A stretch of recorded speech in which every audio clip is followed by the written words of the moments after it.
जय हिंद दोस्तों। Welcome to Parik online classes. Last video में हमने पढ़ा था किस तरह है औरंगज़ेब ने दक्षिण भारत से आकर अपने सारे भाइयों को रास्ते से हटा दिया था और खुद दिल्ली की गद्दी पर बैठ गया था।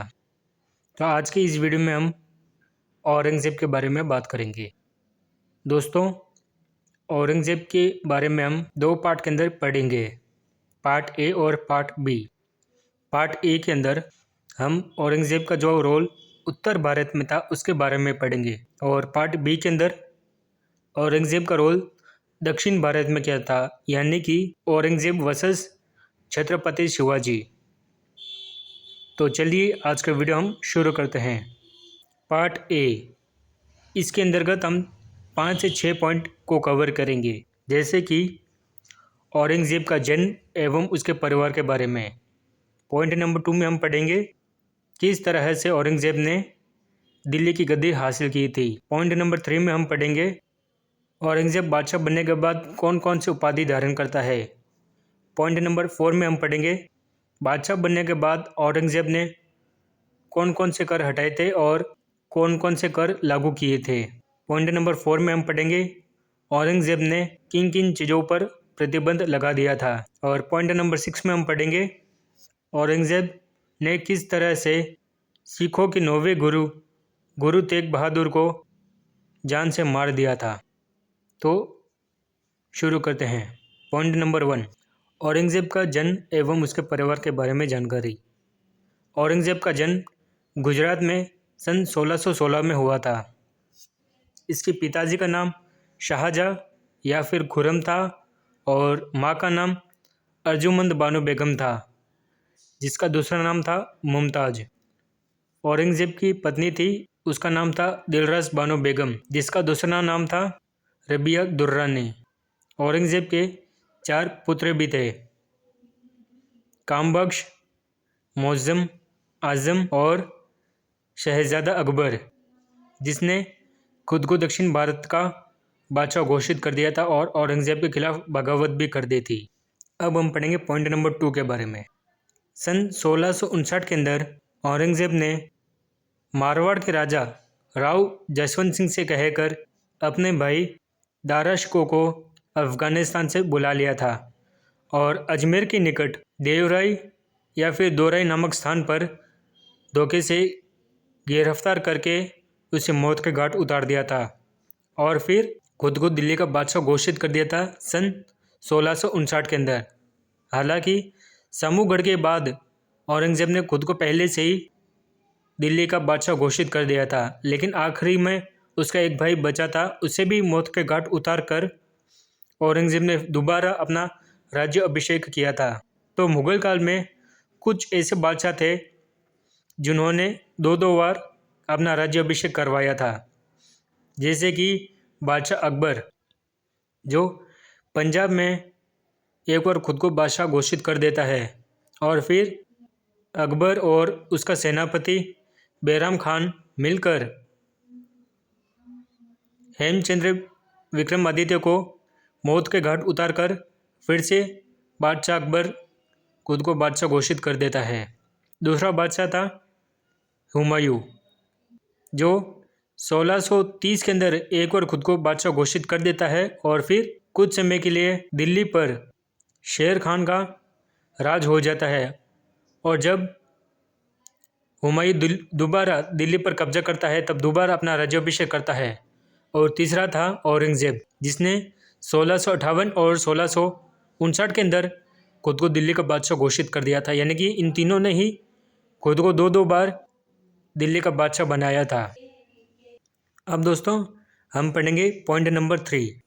औरंगज़ेब ने बादशाह बनते ही आलमगीर की उपाधि धारण की थी। दूसरी उपाधि थी शाही दरवेश, तीसरी उपाधि थी जिंदा पीर और चौथी उपाधि थी हाफिज़। औरंगज़ेब की कुछ खासियत भी थी, जैसे कि औरंगज़ेब को पूरी संस्कृत आती थी और दूसरी बात औरंगज़ेब को पूरी कुरान भी कंठस्थ याद थी, जिसके कारण उसे हाफिज़ कहा जाता है। औरंगज़ेब कुरान की नकल निकालकर उसे बेचता था और टोपियाँ सिलता था अपने खुद के हाथों से और उन्हें बेचकर अपना खर्चा निकालता था।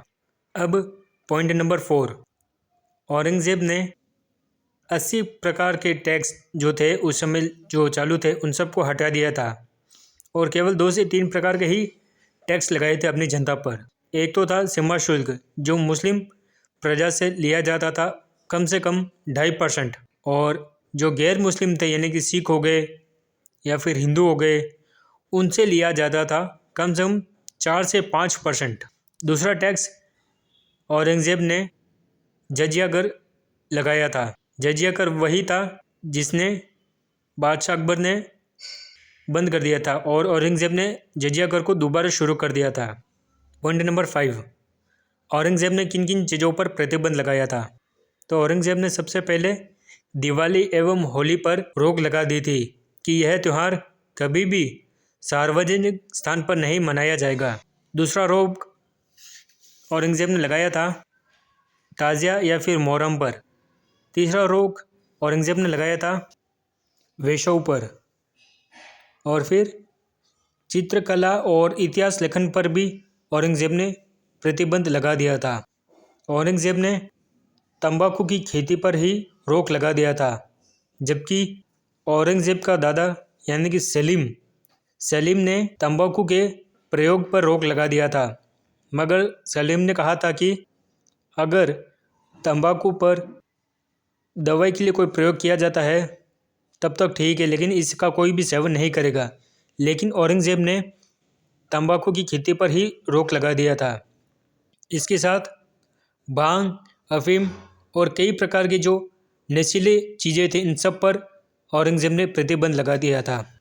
इसके साथ औरंगज़ेब ने तुलादान प्रथा एवं झरोखा दर्शन पर भी रोक लगा दिया था।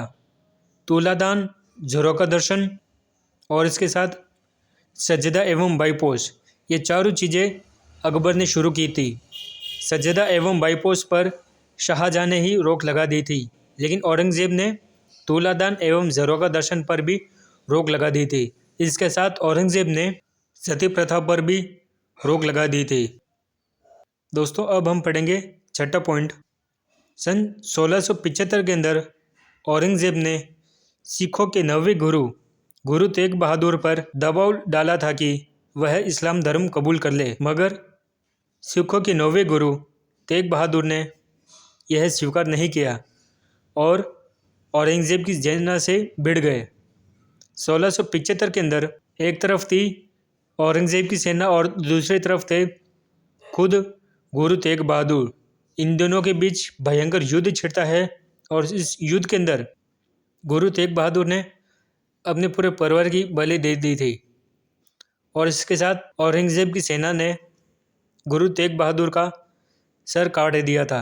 उस सर को जिस चट्टान पर रखा था उस चट्टान पर वर्तमान समय में वहाँ पे एक गुरुद्वारा मौजूद है जो ठीक लाल किले के सामने है। उस गुरुद्वारे का नाम है गुरुद्वारा शीशगंज साहिब और गुरु तेग बहादुर के नाम से वहाँ पर एक कॉलोनी भी बसी हुई है जिसे गुरु तेग बहादुर यानी कि GTB कहा जाता है। और इसके साथ औरंगज़ेब ने कई प्रकार के बड़े बड़े हिंदू मंदिरों को भी तोड़वाने का काम किया था। औरंगज़ेब चाहता था कि पूरा हिंदुस्तान इस्लाम राष्ट्र बन जाए, जबकि औरंगज़ेब का भाई दारा शिकोह चाहता था कि पूरा हिंदुस्तान धर्म निरपेक्ष बन जाए। जहाँ पर दारा शिकोह हिंदू और मुस्लिम दोनों धर्म को मानता था, वहीं पर औरंगज़ेब केवल इस्लाम राष्ट्र को ही मानता था, यानी कि इस्लाम धर्म को ही मानता था। और इसके कारण ही इन दोनों की सोच अलग थी और आखिरी में औरंगज़ेब ने अपने भाई को ही मरवा दिया था।